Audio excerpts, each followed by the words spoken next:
Now, okay, fine. That's the answer to the question, why would someone not pray? Two more things to talk to you about. One of them is, what's the purpose of praying? Like, what's the point? Because you might think the purpose of praying is so you don't burn in hell. The purpose of prayer is because if you don't pray, Allah's going to hate you. The purpose of prayer is if you don't pray, you're just going to get punished. Or you won't even be a Muslim anymore. The angels will curse you and all this negative stuff. Allah didn't mention those purposes. The purpose of prayer is not to get away from something negative.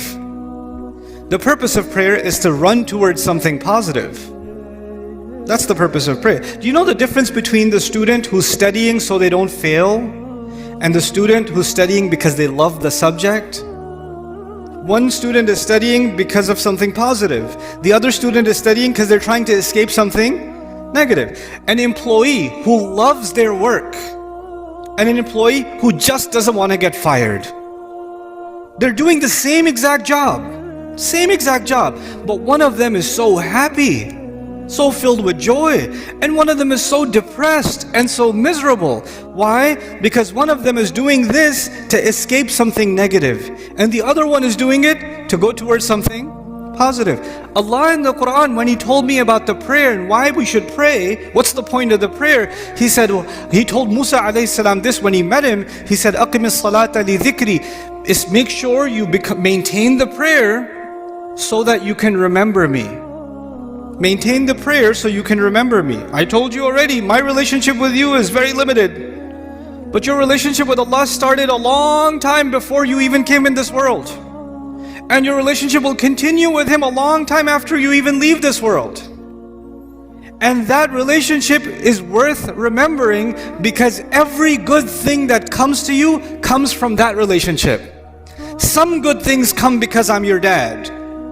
Some good things, but all the good things that come to you only come to you because of that relationship. So if you want all the positive things to stay in your life, you must remember where all of the khair comes from, all of the ni'mah comes from, all of the rizq comes from, all of the guidance comes from.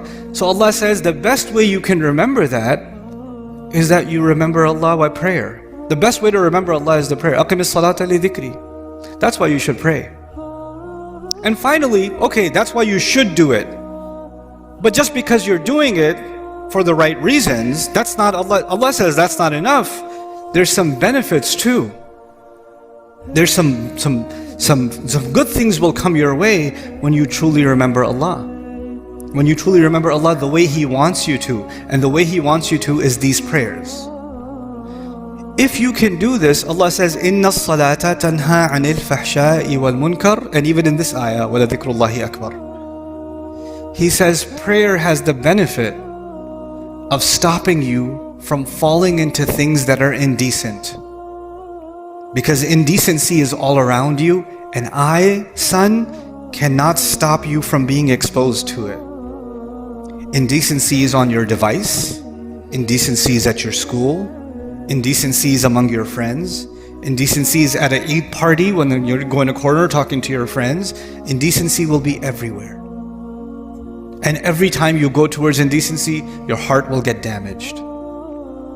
And Allah says, if you can maintain this prayer, it will prevent you from falling into indecency. And once you fall into indecency, then you become, like if you're breathing in pollution, at first you will cough, right? But if you stay long enough, you just get used to it.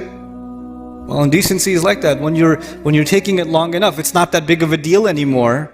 You don't feel like protecting yourself from it anymore because your immune system has gotten corrupt, right? And then you're ready for even more toxic behavior, even worse things, wal munkar, even worse things that you can do. And this prayer will stop you from going down a negative path in your life. That's why you should pray. Now, these are the reasons you should pray, not because I'm telling you to pray. At the end of this whole journey, the decision is entirely yours. Because Allah might take me tomorrow. Allah might take me a year from now.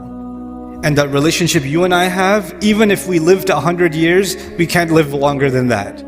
There's a time where this is going to end. But that relationship If you really want to respect and honor that relationship, pray. That would be my advice to you.